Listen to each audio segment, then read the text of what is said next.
Cheryl, as I call her, Gaga, really loves school, so that's why I'm not able to be there. Gaga is so special and unique because she could do so many things, and she even taught me multiplication. She could do so many things like art, pottery, music, gardening, instruments, riding. Personally, I think my toughness and my muscles come from Gaga. And there's so many times me and my mom have looked at each other like, we know what Gaga's gonna say. I also think that me and Gaga think very alike. And whenever we saw or see somebody sad, we just want to cheer them up. She's in my mind, she's in my heart every night before I go to bed. I love her, I miss her, and I always will.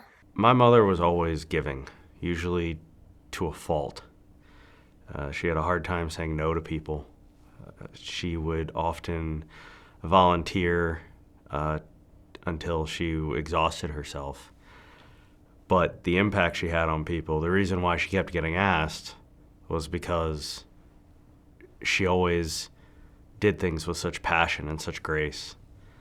She's got students all over the country, and she's got friends all over the world that she's impacted with her thoughts and her feelings and her influence. And to me, the fact that she was asked to participate and asked to volunteer so much was a tribute to just how valuable her time was. I think the best impact for everything was the balance that my parents had. You know, they were truly a yin and yang. My father would struggle with something, or he would not really be trying to navigate a difficult situation with personnel. You know, she was a great sounding board for him. And that balance of strategy and empathy was always there.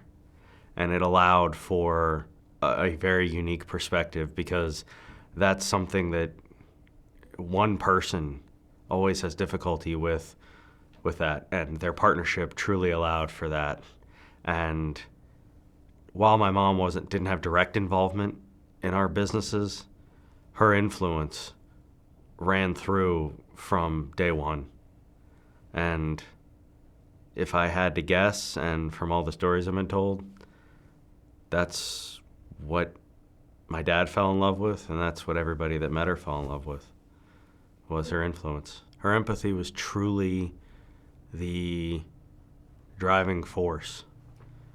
It was her greatest strength, but also her greatest weakness, because she felt what others felt.